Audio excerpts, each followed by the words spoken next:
Hello everyone, welcome to my YouTube channel being a best teacher. आज की इस lecture में हम करेंगे मातृभाषा शिक्षण के सामान्य सिद्धांत। देखिए, इससे पहले हमने मातृभाषा का क्या मतलब होता है, महत्व होता है, क्या उद्देश्य होते हैं, तो काफी कुछ मातृभाषा के बारे में किया हुआ है। लेक्चर 1 और लेक्चर 2 दोनों अपलोडेड हैं, जिनका लिंक आपको डिस्क्रिप्शन बॉक्स में मिल जाएगा। हिंदी की प्लेलिस्ट का लिंक आपको डिस्क्रिप्शन बॉक्स में मिल जाएगा, तो आप वो दोनों लेक्चर भी ज़रूर देख लें। या तो इस लेक्चर को शुरू करने से पहले वो दोनों लेक्चर देखें, या इस लेक्चर को खत्म होने के बाद भी आप उन दोनों लेक्चर को देख सकते हैं, समझ सकते हैं। तो शुरू करते हैं। मातृभाषा शिक्षण के सामान्य सिद्धांत क्या होते हैं? देखिए, अगर हम बात करें तो सिद्धांत, हम कुछ भी पढ़ते हैं तो बीएड के अंदर हम उसके सिद्धांत भी एक टॉपिक के जरूर पढ़ते हैं, और बहुत जरूरी है उन सिद्धांतों को पढ़ना, ताकि पता चल सके कि एग्जैक्ट मतलब, एग्जैक्ट मीनिंग उस चीज का क्या है। जैसे पहले हमने उसका महत्व देखा, उसके बाद उसके उद्देश्य देखे, तो अब सामान्य सिद्धांतों को या सिद्धांतों को देखना बहुत जरूरी है। अगर हम हरियाणा प्रांत में हिंदी की मातृभाषा है देखें, तो अंत इसी मातृभाषा को ध्यान में रखते हुए मातृभाषा शिक्षण के सामान्य सिद्धांतों को विवेचना की जा रही है। यह हरियाणा की ही बात नहीं करेंगे, अगर हम और किसी भी स्टेट को देखते हैं, किसी राज्य को देखते हैं, तो हर जगह मातृभाषा शिक्षण के सिद्धांत हैं। तो क्या ये सिद्धांत है, चलिए देखते हैं।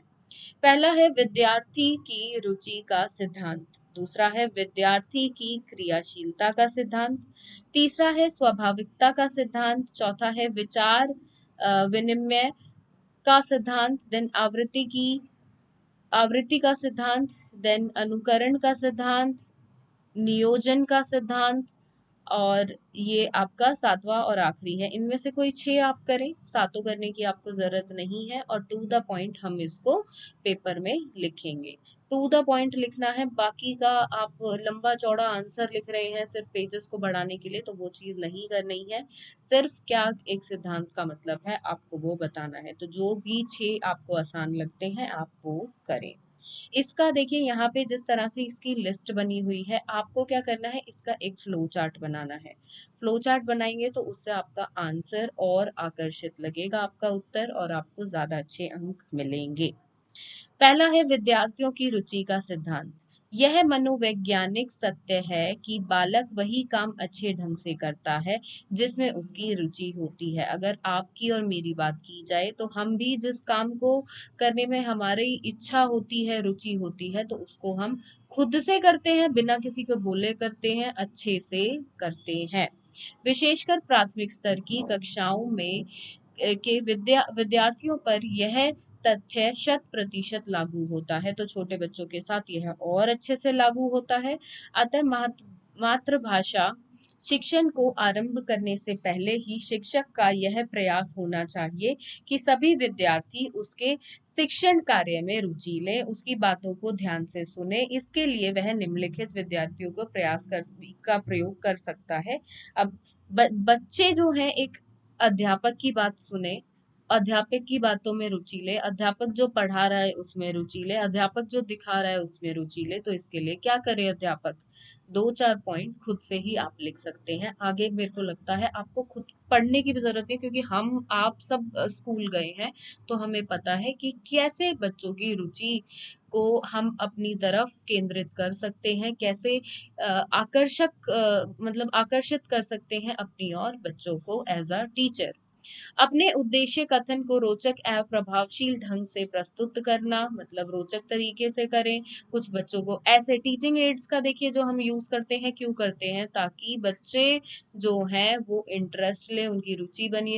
रुचि कैसे बनेगी कि उन्हें कुछ रंग बिरंगा दिख रहा है, कुछ पिक्चर्स दिख रही हैं, तो इससे बच्चे आपकी ओर आकर्षित होंगे।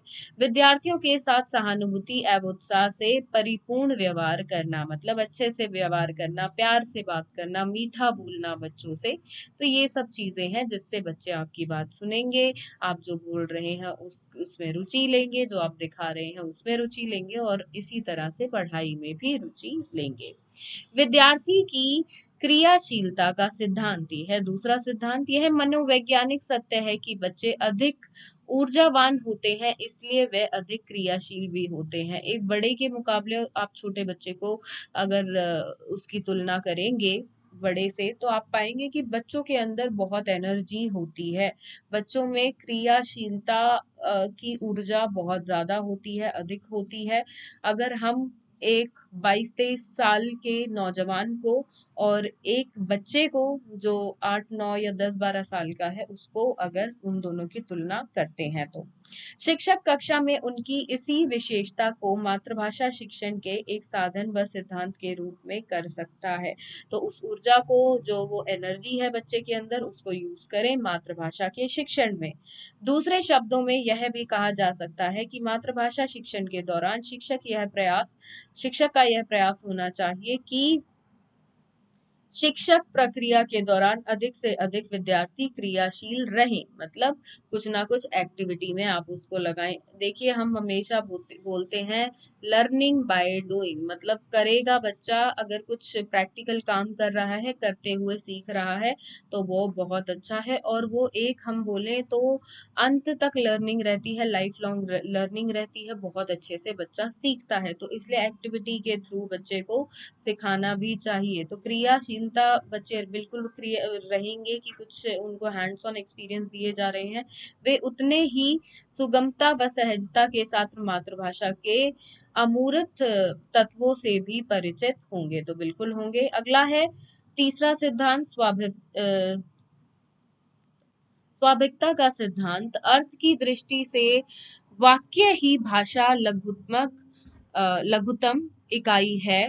यद्यपि 1.5-2 वर्ष का बालक पा या दद या दादा, ये हमें पता है, ये सब शब्द बोल लेता है, एकल शब्दों का उच्चारण करता है, परंतु उसका भाव पूरे वाक्य का रूप लिए हुए होता है।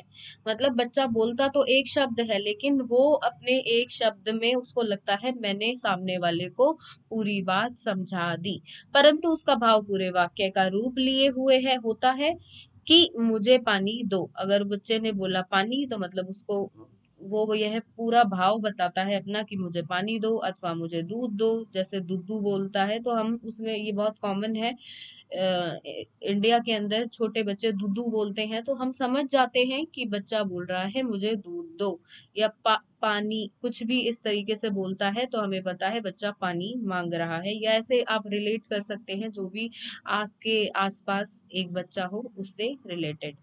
दूसरी ओर वही बालक वाक्य, पद, शब्द, अर्थ, ध्वनि आदि जैसे अमूर्त तत्वों से अपरिचित होता है। तो बिल्कुल 1.5-2 साल का बच्चा इन सब से अपरिचित होता है। अतः मातृभाषा शिक्षण में भी बालक का मूर्त से अमूर्त की ओर ज्ञान प्रदान करना चाहिए, अर्थात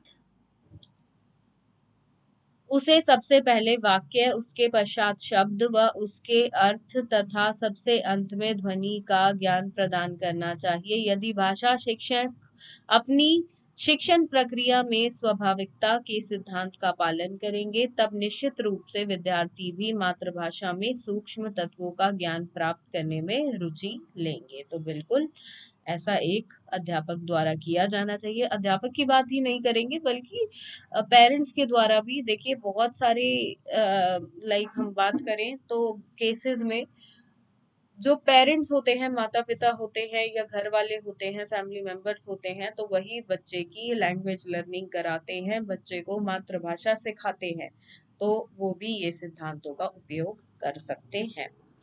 अगला है चौथा, विचार विनिमय का सिद्धांत। मानव समाज में प्राय भावों, विचारों आदि के आदान प्रदान के लिए भाषा को जितना अधिक विचारों का आदान प्रदान ही माध्यम बनाया जाता है, समाज में हम परस्पर जितनी अधिक विचारों को आदान प्रदान करते हैं उतना ही अधिक हम दूसरे लोगों के व्यक्तित्व को समझ पा सकते हैं। देखिए अक्सर बोला जाता है कि बातचीत करो, कोई भाषा आपको सीखनी है, अंग्रेजी के लिए बताती हूँ, अंग्रेजी के लिए हमेशा कहा जाता है कि अंग्रेजी सिर्फ बुक्स में सीखने से नहीं आएगी, औरों के साथ बोलो, जितना बोलोगे उतना आप उसको सीख पाओगे, क्योंकि वहां पे आपको प्रैक्टिकल नॉलेज मिलती है कि किस तरीके से उसको बोलना है। आप गलतियां करते हैं और सीखते हैं। तो ऐसे ही कोई भी चीज हुई, कोई भी आप भाषा सीख रहे हैं स्पेशली, तो उसमें बहुत जरूरी है कि आप उसको बोले, बिकॉज भाषा एक तरह से बोलने की ही चीज है। जो हम उसे किताबों में पढ़ते हैं वो उसके अंदर की चीजें पढ़ते हैं, उसका साहित्य पढ़ सकते हैं, उसका व्याकरण पढ़ सकते हैं, लेकिन वो सब पढ़ते किस लिए हैं? वो पढ़ते हैं हम ताकि उसे बोल पाए। समाज में ये हो गया हमारा, एंड आदान प्रदान कर सके, अपनी बातों को एक दूसरे तक पहुंचा सके, औरों की बातों को समझ सके, औरों के भावों को समझ सके, यही है भाषा का मेन, मैं बोलूं तो मोटिव।